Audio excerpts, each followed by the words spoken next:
Welcome to it's my recipe అండి.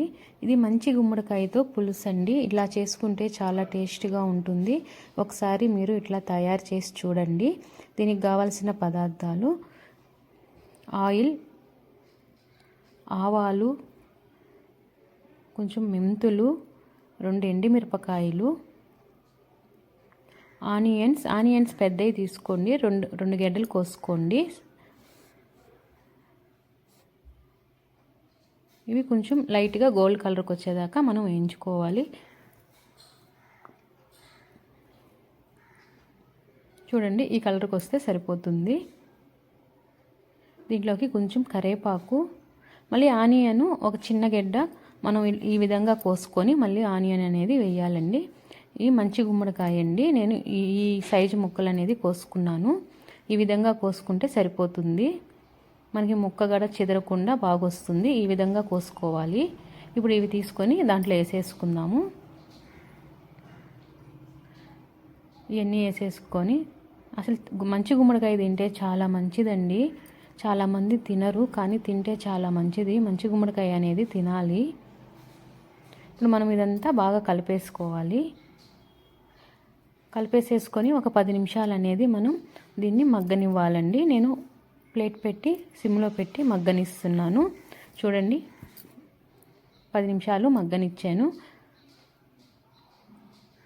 మళ్ళీ మనం కలిపేసుకొని దీంట్లోకి మనకి సాల్ట్ వేసుకోవాలండి.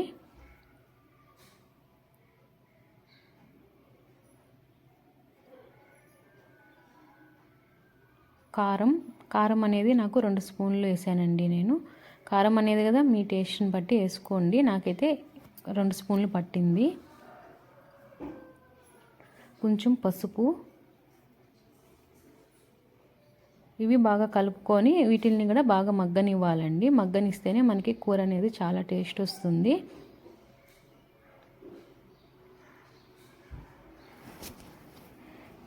మనం ఇవన్నీ వేసేసినాక మళ్ళీ ఒక 10 నిమిషాలు అనేది మగ్గనివ్వాలి.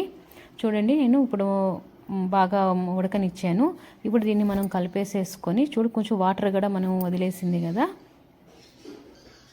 ఇప్పుడు దీంట్లోకి మనం నిమ్మకాయ సైజ్ అంతా, పెద్ద నిమ్మకాయ సైజ్ అంతా చింతపండు నానబెట్టుకొని ఆ చింతపండు పులుసు అనేది దీంట్లో పోసుకోవాలి. ఇప్పుడు దీన్ని బాగా కలిపేసేసుకొని మళ్ళీ మనం ప్లేట్ పెట్టి మళ్ళీ మనం ఉడకనివ్వాలి. మనకి ఈ గుమ్మడి ముక్కలు అనేది బాగా ఉడకాలి. చూడండి, ఉడికింది. మళ్ళీ కలుపుకొని, నాకు గుమ్మడి ముక్క అనేది బాగా ఉడికిపోయిందండి.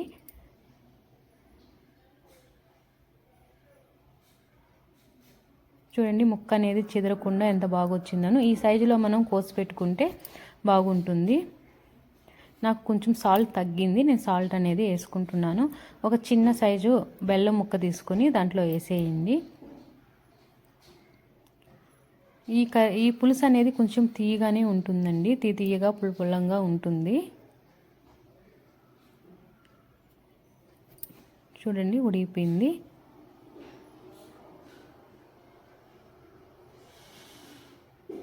ఇప్పుడు దీన్ని మనం బౌల్లోకి తీసేసుకోవాలి. నేను మొత్తం బౌల్లోకి తీసేసుకున్నాను. చూడండి ఎంత బాగా వచ్చిందను, చిక్కగాను ఆ ముక్కకి దానికి ఎంత బాగా వచ్చిందోను. చాలా టేస్ట్గా కూడా ఉంటుంది. చూడండి ఎంత బాగా వచ్చిందను, ముక్క కూడా చెదరకుండా ఎంత బాగా వచ్చిందను. నచ్చితే లైక్ చేయండి, షేర్ చేయండి.